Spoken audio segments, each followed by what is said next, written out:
Hello students. आज हम बात करते हैं अपने केमिस्ट्री के chapter second structure of atom की। तो बिल्कुल इंट्रोडक्शन से स्टार्ट करेंगे स्ट्रक्चर ऑफ एटम की। तो जहां तक बात करें स्ट्रक्चर ऑफ एटम, सबसे पहले डाल्टन था साइंटिस्ट जिसने मैटर के बारे में हमें एक्सप्लेनेशन दिया और उसने कहा that matter is made up of small type of particles called as atoms. तो वो डाल्टन था जिसने सबसे पहले एटम को इंट्रोड्यूस किया। अब हम बात करेंगे इलेक्ट्रिकल नेचर ऑफ मैटर की, क्योंकि सबसे पहले एटम का डिस्कवरी हुआ, एटम के बारे में डिस्कशन हुआ। डाल्टन ने बताया कि एटम प्रेजेंट होता है। उसके बाद डिफरेंट साइंटिस्ट आए, डिफरेंट कंट्रीब्यूशन उनका था, जिन्होंने बताया कि जो एटम है दैट कंटेन्स सब atomic particles, protons, electrons, neutrons. और अगर प्रोटॉन्स, इलेक्ट्रॉन्स, न्यूट्रॉन्स की बात करें तो electrons carry the negative charge, protons carry the positive charge and the neutrons are neutral. Already हमने ये सारी चीजें स्टडी की हैं। तो अगर बात करें इलेक्ट्रिकल नेचर ऑफ मैटर की, then the first point we have that Faraday gave the relationship between the electricity and matter. क्योंकि हम अपनी केमिस्ट्री में स्टडी करते हैं Faraday's law of electrolysis. Physics के अंदर भी काफी डिस्कशन आता है रिलेटेड टू फैराडे। तो वो फर्स्ट साइंटिस्ट फैराडे था जिसने क्या किया, रिलेशनशिप दिया between the electricity and the matter. और उसने क्या कहा that electricity is made up of particles known as atoms of electricity. ठीक है, उसने सबसे पहले कहा that electricity is made up of particles called as atoms of electricity. And it was J.J. Stoney who gave the name electron for the atoms of electricity. ठीक है, atoms of electricity किसने बोला? फैराडे ने बोला, जबकि J.J. Stoney ने electron नाम दिया उन एटम्स ऑफ इलेक्ट्रिसिटी का। लेकिन जो मेन क्रेडिट था for the discovery of electron that was given to J.J. Thomson. ठीक है, वो J.J. थॉमसन था जिसने इलेक्ट्रॉन्स का डिस्कवरी किया। ठीक है, तो ये इलेक्ट्रिकल नेचर ऑफ मैटर जो था वो फैराडे से स्टार्ट होता है और J.J. थॉमसन तक हम जाते हैं जिसने डिस्कवरी ऑफ इलेक्ट्रॉन को किया। ठीक है, तो अब स्टार्ट करते हैं हम अपने main topics, discovery of protons, electrons and the neutrons.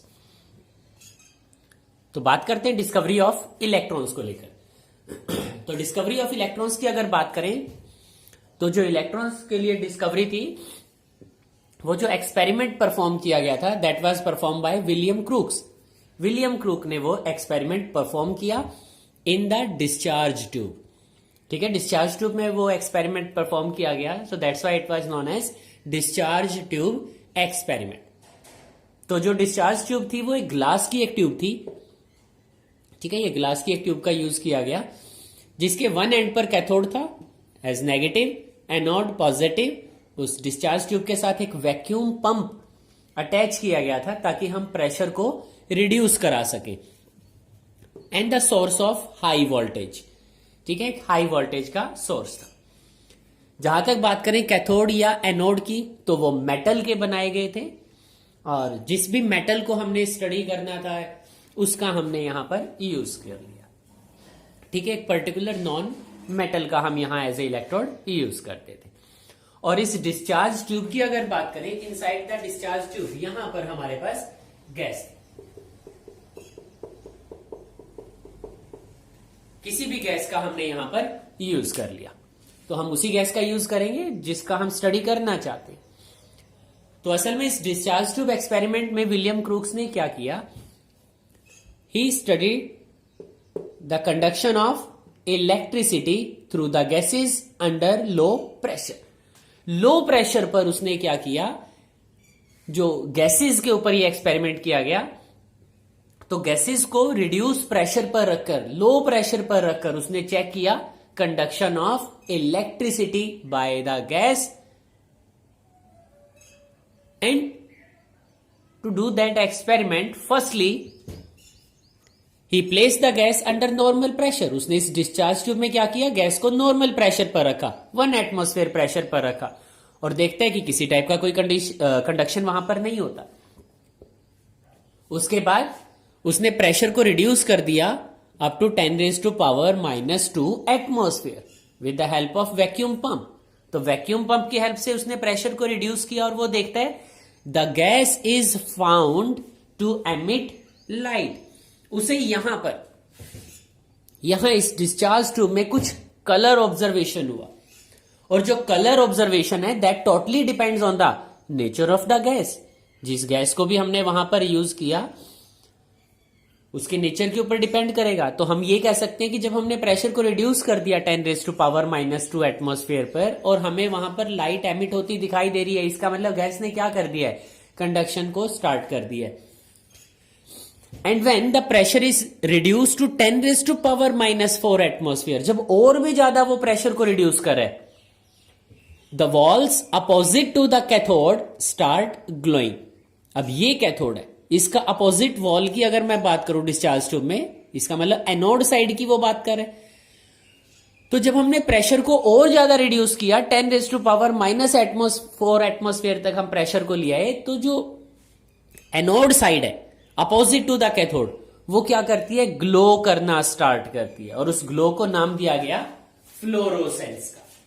ठीक है, और ये ग्लो इसलिए करती है क्योंकि यहां एनोड साइड हमने क्या किया, एक जिंक सल्फाइड स्क्रीन लगा दी। ठीक है, हमने एक जिंक सल्फाइड स्क्रीन का यहां पर यूज कर लिया। तो इन बेसिस पर कुछ ऑब्जर्वेशंस की गई, कुछ माना गया, जैसे कि हमने कहा कि कैथोड के जो अपोजिट वॉल है मींस एनोड साइड, हम वहां जिंक सल्फाइड स्क्रीन का यूज कर लेते। तो वहां से कंक्लूजन ये निकाला गया कि कुछ पार्टिकल्स हैं which are moving from the cathode side towards the anode side, जो क्या करते हैं, कैथोड साइड से मूव करते हैं और जिंक सल्फाइड स्क्रीन के साथ स्ट्राइक करते हैं। अब क्योंकि वो जिंक सल्फाइड स्क्रीन के साथ स्ट्राइक करेंगे तो स्ट्राइक करने से क्या होगा, वहां पर फ्लोरोसेंस जनरेट हो जाता है। रेज जो हैं कैथोड साइड से आ रही हैं और कहां स्ट्राइक कर रही हैं, anode side, zinc sulphide screen के ऊपर स्ट्राइक कर रही हैं, जिसके वजह से हमें कलर ऑब्जर्व होते हैं वहां पर, and this is known as the fluorescence, and the fluorescence is generated because of the bombardment of the gas or some rays on zinc sulfide screen। ठीक है, और इसी को माना गया ओरिजिन ऑफ कैथोड रेज। तो कैथोड रेज बोला गया because the raise were generated from the cathode side, क्योंकि कैथोड साइड से वो मूव करते हुए एनोड साइड जा रही है, तो उनका जो ओरिजिन था वो कैथोड साइड था, इसीलिए उन्हें बोला गया कैथोड रेज। ठीक है स्टूडेंट्स, तो कैथोड रेज की अगर बात की जाए, देन कैथोड रेज नेम क्यों दिया गया उनको cathode rays, because their origin was cathode. ठीक है, क्योंकि कैथोड साइड से वो ओरिजिनेट होती है, इसीलिए उन्हें नाम दिया गया कैथोड रेज का। उसके बाद बात करते हैं प्रॉपर्टीज ऑफ कैथोड रेज की। तो अगर प्रॉपर्टीज ऑफ कैथोड रेज की बात करें, then the first one is they travel in straight line. तो ये कहा गया कि वो स्ट्रेट लाइन में मूव करते हैं। इसके लिए हमने क्या किया, जो डिस्चार्ज ट्यूब में हम एक्सपेरिमेंट करा रहे थे वहां कैथोड और एनोड के बीच में हमने क्या किया, एक ऑब्जेक्ट रख दिया। तो जब कैथोड रेज मूव कर रही थी तो जो ऑब्जेक्ट हमने बीच में रखा उसका शेडो बना हमारे पास। तो शेडो हमेशा अपोजिट साइड बनेगा, तो एनोड साइड वो शेडो बन के आती है। इसका मतलब जो कैथोड रेज है वो क्या कर रही है, स्ट्रेट लाइन में मूव करती है, स्ट्रेट लाइन के अंदर वो मूव कर रही होती है। सेकंड हमने कहा cathode rays are made up of material particles. तो कैथोड रेज जो है वो मटेरियल पार्टिकल्स की बनी हुई है, और इसको चेक करने के लिए हमने फिर से डिस्चार्ज ट्यूब में क्या किया, एक व्हील रख दिया। ठीक है, एक पेडल व्हील रख दिया। तो जैसे ही कैथोड रेज क्या कर रही थी, उसके साथ स्ट्राइक कर रही थी, वो पेडल क्या कर रहा था, मूव कर रहा था। जैसे कि हम कोई पेडल वगैरह रख देते हैं हवा में, वो घूमने लग जाता है। इसी तरह से जब कैथोड रेज उसके साथ स्ट्राइक करती है तो वो पेडल मूव करना स्टार्ट कर देता है। तो यहां से एक और कंक्लूजन हमने निकाला कि कैथोड रेज क्या करती है, मैकेनिकल वर्क भी करती है। थर्ड वन हमने कहा they consist of negatively charge particles. अब नेगेटिवली चार्ज पार्टिकल इसलिए बोला गया because we placed the cathode rays in electric field. हमने क्या किया, उसे इलेक्ट्रिक फील्ड में रखा, और जब इलेक्ट्रिक फील्ड में रखा तो हम देखते हैं कि जो कैथोड रेज हैं they are deviated towards the positive plate. वो क्या करती हैं, पॉजिटिव प्लेट की तरफ डेविएट हो जाती हैं। तो पॉजिटिव की तरफ डेविएट इसीलिए होगा कि जो चार्ज पार्टिकल्स है they carry the negative charge. Fourth one, they produce the heating effect. तो हमने कहा वो मैकेनिकल वर्क तो करती हैं, साथ ही साथ उनके रास्ते में जो भी ऑब्जेक्ट हमने रखा, जैसे ही वो कंटिन्यूअसली उसके साथ स्ट्राइक करेगा and then that object get heat, तो इसका मतलब है वो हीटिंग इफेक्ट शो करेगा। And the last point, when strike on the zinc sulphide screen, ठीक है, हमने एनोड साइड रखा था जिंक सल्फाइड स्क्रीन को, when they strike on the zinc sulphide screen they produced fluorescence. और फ्लोरोसेंस का मतलब है कि वो एक ग्लो, शाइन प्रोड्यूस करते हैं, ठीक है। तो ये प्रॉपर्टीज को बहुत अच्छी तरह से हमें ध्यान रखना है। And the last one is they consist of material particles which are negatively charged. ये तो हमने कहा कि वो नेगेटिव चार्ज पार्टिकल्स हैं, and these negative charge particles are known as electrons, ठीक है, उन्हें इलेक्ट्रॉन्स बोला गया। दूसरा, अगर हम बात करें कैथोड की, तो डिस्चार्ज ट्यूब में हमने कैथोड को नेगेटिव लिया था और एनोड को पॉजिटिव, और जो ओरिजिन है कैथोड रेज का वो कैथोड साइड है, वो नेगेटिव इलेक्ट्रोड है। So that's why they are given that these are the material particles which consist of negatively charge particles, and the negative charge and due to their negative charge they are given the name electrons. पहले भी हमने discuss किया that G J Stoney gave the name electrons, ठीक है। इसके बाद discussion करते हैं कुछ और सेक्शन का इन द कैथोड रेज, और नेक्स्ट सेक्शन में हमारे पास है the determination of e by m ratio for the electron. E by m, charge to mass ratio, electrons के लिए किस तरह से फाइंड आउट की गई। तो बात करते हैं determination of charge to mass, e by m ratio किस तरह से फाइंड आउट किया गया। तो सबसे पहले experimentally e by m ratio को फाइंड आउट किया अगेन जे थॉमसन। तो वो जे थॉमसन था जिसने ई बाई एम रेशियो को फाइंड आउट किया, और इसके लिए उसने क्या किया, जो डिस्चार्ज ट्यूब थी जहां हम वर्किंग करा रहे थे, उस डिस्चार्ज ट्यूब के अंदर जो एक्सपेरिमेंट हमने कराया, उस कैथोड रेज को, ठीक है, उस कैथोड रेज को वो कहां से पास कराता है, इलेक्ट्रिक और मैग्नेटिक फील्ड से वो पास कराता है। यहां देखो हमने कोशिश की है थोड़ा फिगर बनाने की, कि ये तो हमने मैग्नेटिक फील्ड बनाया है, ये नॉर्थ पोल, ये साउथ पोल वहां पर रखा गया, और ये हमने इलेक्ट्रिक फील्ड यहां अप्लाई करा दिया, ठीक है, नेगेटिव हो गया, ये हमारा पॉजिटिव प्लेट हो गया। And these are perpendicular to one another, ये ध्यान रखना, these are perpendicular to each other. जो हमारा इलेक्ट्रिक फील्ड है और मैग्नेटिक फील्ड है, ये दोनों एक दूसरे के परपेंडिकुलर है। तो जैसे ही हम यहां पर इस वर्किंग को देखते हैं परपेंडिकुलर रख के इलेक्ट्रिक और मैग्नेटिक फील्ड को, हम ये देखते हैं कि किस तरह से जो कैथोड रेज हैं वो बिहेव करती है। तो हमने यहां पर डेविएशंस को चेक करना है। यहां पर देखो ये कैथोड रेज हैं, ये यहां से मूव कर रही है, जैसे ही यहां इलेक्ट्रिक मैग्नेटिक फील्ड से आती है हमें एक डिफ्लेक्शन मिल जाता है ए पॉइंट पर, दूसरा डिफ्लेक्शन हमें मिलता है सी पॉइंट पर, और तीसरा डिफ्लेक्शन हमें मिल रहा है बी पॉइंट पर। तो हमने अब इस डिफ्लेक्शन को स्टडी करना है, हमने इस चीज को देखना, ठीक है। तो हम यहां पर इन तीनों ही टाइप के डिफ्लेक्शंस की बात करेंगे कि ए क्या है, बी क्या है, या सी क्या है, या ये डिफ्लेक्शन किस वजह से होते हैं, ठीक है। सबसे पहली पॉइंट की बात करते हैं कि यहां पर हमने इलेक्ट्रिक और मैग्नेटिक फील्ड को परपेंडिकुलर रखा है। हम यहां दोनों को एक साथ अप्लाई नहीं करते, हम सबसे पहले क्या करते हैं, सिर्फ और सिर्फ इलेक्ट्रिक फील्ड को अप्लाई करते हैं, ठीक है। जब कैथोड रेज यहां से पास करेगा तो हमने क्या किया, सिर्फ और सिर्फ इलेक्ट्रिक फील्ड अप्लाई किया, यहां पर कोई भी मैग्नेटिक फील्ड अभी अप्लाई नहीं है। तो जब हम इलेक्ट्रिक फील्ड अप्लाई करेंगे तो जो रेज हैं कैथोड रेज वो डिफ्लेक्ट हो जाएंगी, और डिफ्लेक्ट होके फ्लोरोसेंट स्क्रीन पर जहां पर वो मीट करता है उस पॉइंट को हमने ए कह दिया। सेकंड केस में हम क्या करेंगे, हम इलेक्ट्रिक फील्ड अप्लाई नहीं करेंगे, हम सिर्फ और सिर्फ अकेला मैग्नेटिक फील्ड वहां पर अप्लाई करते हैं। और जब मैग्नेटिक फील्ड वहां पर अप्लाई करेंगे तो हम देखते हैं कि अब जो कैथोड रेज हैं वो किसी दूसरी डायरेक्शन में जा रही है। तो फ्लोरोसेंट स्क्रीन पर हमें क्या मिलेगा, हमें तो सिर्फ ग्लो ऑब्जर्व होगा, क्योंकि रेज तो हम नहीं देख सकते। So we will get the glow on the fluorescent screen at point C. ठीक है, तो इस चीज का ध्यान रखना, जब इलेक्ट्रिक फील्ड के साथ हम देख रहे थे alone electric field, then we are getting the fluorescent at point A. In the sorry under the influence of magnetic field the glow is shown at point C. But when in the third case we applied both electric field as well as magnetic field, जब दोनों का magnitude हमने same रखा, electric field का भी और magnetic field का भी, तो जो कैथोड रेज है उनमें किसी टाइप का कोई डिफ्लेक्शन नहीं आता। They move in the straight line and strike at point B, और बी पॉइंट पर वो स्ट्राइक करती है।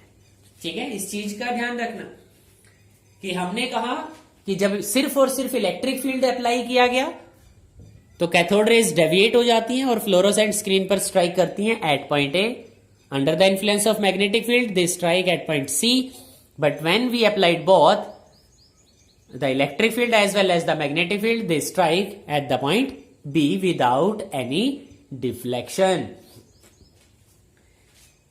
ठीक है, तो जो डेविएशन है, जो एक्सटेंट ऑफ डेविएशन है under the effect of electric and magnetic field depends upon some factors. कुछ फैक्टर्स के ऊपर वो डिपेंड करता है। उन फैक्टर्स की बात कर लेते हैं अभी। तो हम बात कर रहे थे factors on which the extent of deviation depend. कौन कौन से फैक्टर्स हैं जिसके ऊपर डेविएशन डिपेंड करता है, कितना डेविएशन होगा भी या नहीं होगा। So first one is greater the magnitude of negative charge on the particles. जितना ज्यादा नेगेटिव चार्ज का मैग्नीट्यूड होगा पार्टिकल के ऊपर, greater will be the interaction with the electric और मैग्नेटिक फील्ड, उतना ही ज्यादा वो इंटरेक्ट करेगा इलेक्ट्रिक या मैग्नेटिक फील्ड के साथ, and greater will be the magnitude of deflection, और उतना ज्यादा डिफ्लेक्शन होगा। Second, smaller the mass of particle. जितना स्मॉलर मास का होगा particle, greater will be the deflection, उतना ज्यादा डिफ्लेक्शन होगा क्योंकि मास कम है पार्टिकल का। And third one is greater the strength of applied electric और मैग्नेटिक फील्ड। जितना ज्यादा स्ट्रेंथ होगा जो इलेक्ट्रिक या मैग्नेटिक फील्ड हम अप्लाई कर रहे हैं, उतना ही ज्यादा डिफ्लेक्शन होगा उस गिवन पार्टिकल का। ठीक है, तो इस तरह से ये फैक्टर्स हैं जिनके ऊपर E/m वैल्यू डिपेंड करता है। E/m रेशियो इलेक्ट्रॉन्स के लिए डिपेंड करता है। और एक्सपेरिमेंटली जब हमने जे थॉमसन ने इस सारे वर्क को किया तो उसने फाइंड किया that for electrons the E/m value was equal to 1.76 into 10 raised to power 8 coulombs per grams। ठीक है, तो जब ये वर्क किया, ये एक्सपेरिमेंट किया जे थॉमसन ने, तो जो वैल्यू फाइंड आउट किया E/m का, that was 1.76 into 10 raise to power 8 coulombs per kilogram. ठीक है, इस तरह से हम वहां पर वैल्यू को फाइंड आउट किया। सो E/m वैल्यू। नेक्स्ट टॉपिक की बात करते हैं, and the next topic we have the calculation of charge on the electrons. Calculation कैसे किया गया चार्ज का, और चार्ज का कैलकुलेशन करने के लिए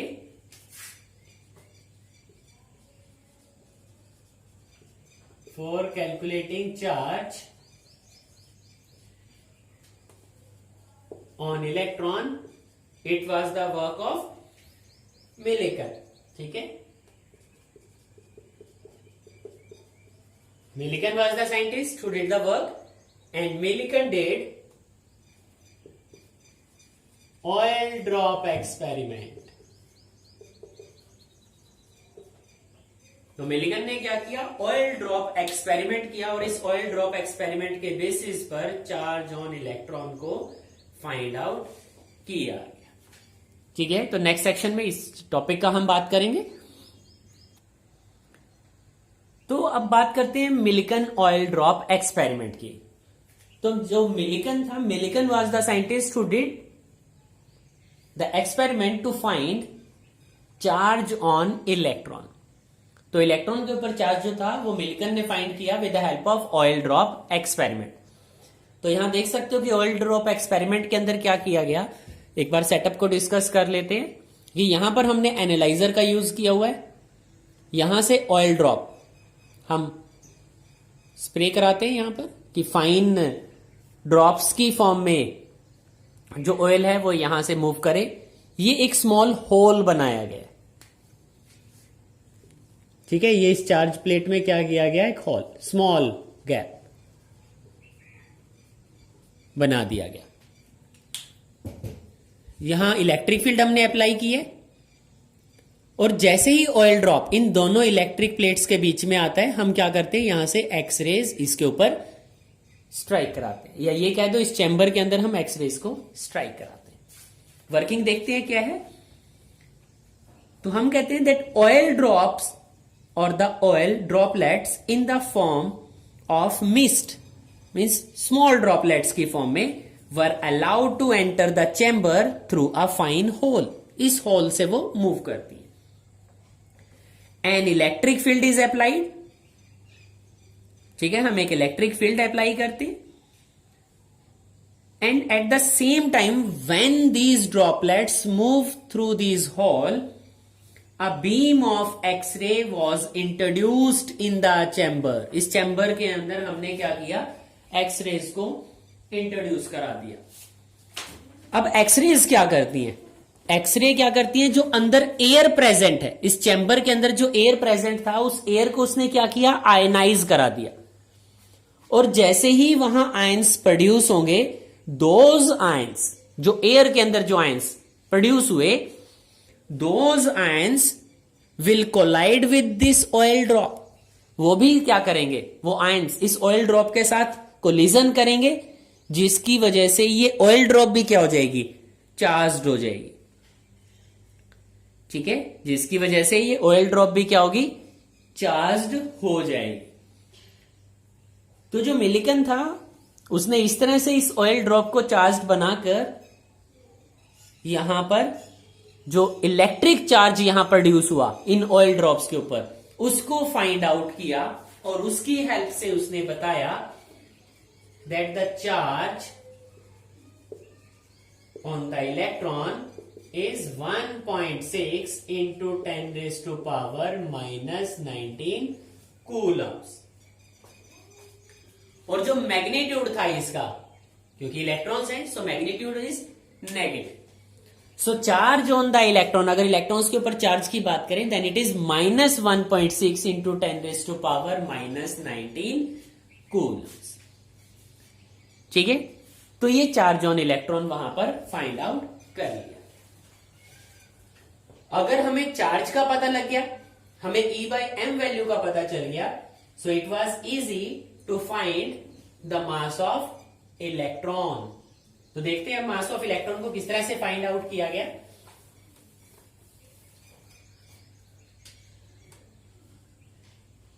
सो मास ऑफ इलेक्ट्रॉन m से हमने रिप्रेजेंट किया, तो हमने क्या किया, एक रेशियो ले लिया।